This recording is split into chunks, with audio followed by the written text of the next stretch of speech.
Hello guys, আজকে আমরা কি রান্না করব সেটাই আপনাদের সাথে শেয়ার করব। চলেন, যে কথা সেই কাজ। আজকে যে পরিমাণ গরম পড়তেছে, তারপর আমার ফ্রিজে জলপাই ছিল, তো জলপাই দিয়ে টক ডাল রান্না করেছি। আর টক ডালটা একটু মনে হয়েছিল, তারপরে বুঝছেন রসুন পাতা টুকরা দিয়ে থেতলাই দিয়েছি। থেতলাই দিলে ডালের মধ্যে তৈরি হয়। রসুন দিয়ে তারপরে যে সুন্দর করে তেলে ভাজা দিয়ে দিলাম, কিন্তু দুধটা না ধন্যবাদ ছিল না, কিন্তু ডালটা এত মজা হয়েছিল।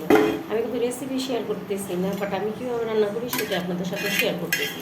তারপরে কি রান্না করলাম দেখেন, পটল ভাজি করব।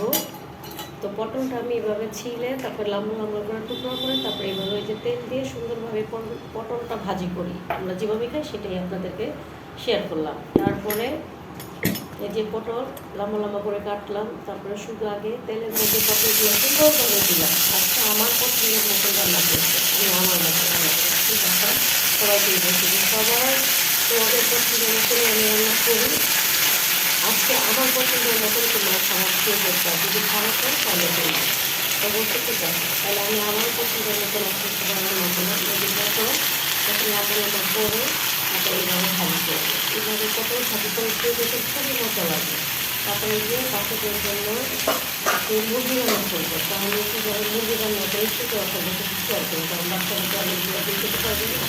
আর ভাবছি না আজকে খুব ভাতটা বানানো, কিন্তু যে পরিমাণ গরম রান্না করে সেটা যাচ্ছে না। কতবার জন্য সবুজ খাওয়ানো রান্না করতে বলার বাইরে। তারপরে কী করবো, রান্না তো করতেই হবে, মানে বাচ্চারা না খেয়ে করতে হবে।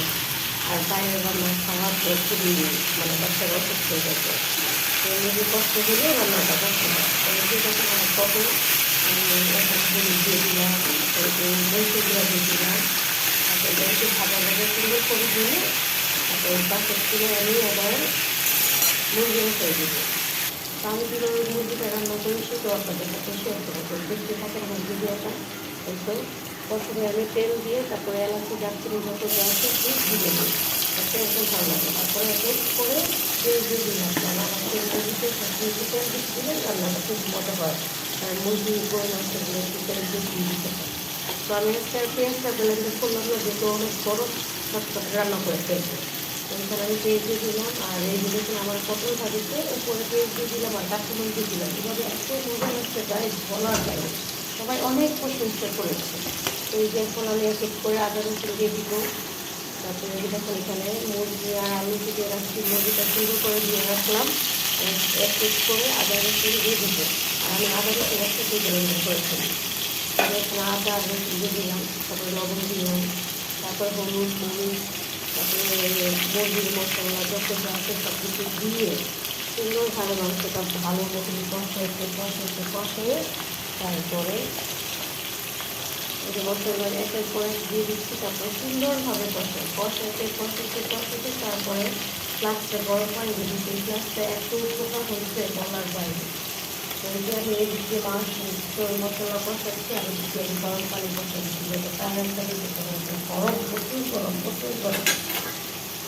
তো এই যে এক এক করে আমার সব মশলা দিয়ে দিচ্ছি, দরকার মশলা সব দিয়ে ভালো মতো একদম কষাচ্ছি। তারপরে মাংসের মশলা কষা হয়ে গেছে, তখন আমি আবার পানি দিতে দিলাম। মশলাটা যত কষাবে মাংসতে কষাটাই বাড়বে। খুব সুন্দর করে আমি কিন্তু আপনাদের সাথে বলে নিলাম শেয়ার করতেছিলাম, বাট আমি কীভাবে রান্না করি কীভাবে আপনাদেরকে দেখাচ্ছি, সেটাই আমি ভিডিও করতে করলাম। তো এই কীভাবে রান্না করতেছি আমরা তাকে কীভাবে খাই সেটা আপনাদের সাথে শেয়ার করবো। তো এই যে পটল দিকে লাড়াচাড়া দিয়ে সুন্দরভাবে দিকে আর দিকে আমার মশলাটা পছন্দ হয়ে যাচ্ছে। আর আজকে এই ভিডিওটা অবশ্যই বড় হতে পারে, তো যদি ভালো লাগে তো অবশ্যই ভিডিওটা দেখে সাবস্ক্রাইব করতে ভুলবেন না, দিয়ে দেবেন। আর ভালো না লাগলে একটু করে চলে যাবেন। তো এখানে যেমন মশলাটা পছন্দ হচ্ছে, আমি ভালো মতো মুরগিটা পছন্দ সরি মশলাটা পছন্দ করছি। এখন আলু আর মুরগিটা দিয়ে দিচ্ছি, আলু মুরগি দিয়ে করছি। তারপরে আবার মুরগিটা আর এই মুরগিটা হচ্ছে পোলট্রি মুরগি। এখন মানুষ বলে আগে মানুষ একসাথে পোলট্রি মুরগি খাইতো, যে কিছুখানি বসে হয়ে যাচ্ছে এখন আর পোলট্রি মুরগি খাই না, দেশি মুরগি খারাপ। তো পোলট্রি মুরগি যদি খায় না তাহলে একটা পোলট্রি মুরগি ভাই আমি আবার সব মুছে নিতে।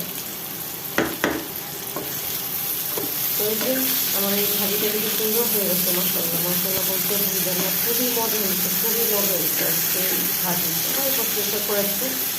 আর নিচে আমি হচ্ছে বসাই দিচ্ছি, আর এদিকে এক এক করে সুন্দর করে দিচ্ছি। আপনি লবণটা থাকলে খুব মজা হয়েছেও বলা যায়। তো এই যে আমার এই যে বাড়িটা করা টান, আর এখন যে সুন্দরভাবে ভাজা ভাজা একটু মশলা বসানো হয়ে গেছে। আর এখন আমি পানি দিয়ে দিব। বুঝতে আমার মাংস সুন্দরভাবে বসানো হয়ে গেছে, খুবই সুন্দরভাবে বসানো হয়েছে, এত সুন্দর গান বের হয়ে গেছে বলার বাইরে। তো এখন ভালো মতন পানি ধুয়ে দিব। পানি ধুয়ে দিলাম, সুন্দরভাবে রান্না হয়ে গেছে। তারপরে দেখেন চুলা ভাজলাম, চুলা গরম গরম থাকতে সুন্দর করে একটু সাবান লাগে চুলার আশপাশ যদি একটু মুছে দেন, এত চকচক করে। আর যেহেতু আমার একটা কালো চুলা, কিন্তু কিছু করলে পুরো বোঝা যায়, একটু নোংরা দেখা যায়। যে আমার রান্নার চুলায় থাকতে থাকতে, চুলা গরম থাকতে থাকতে, তো আমি একটু সাবান দিয়ে চুলাটা সুন্দরভাবে গরম থাকতেই মেরে দিই, সুন্দরভাবে একদম ময়লা যা থাকে উঠে যায়। গরম থাকলে চুলা মাজলে খুব সুন্দরভাবে ক্লিন হয়ে যায়। তো এই যে আমার রান্না হতে হতে আমি দিয়ে দিচ্ছি।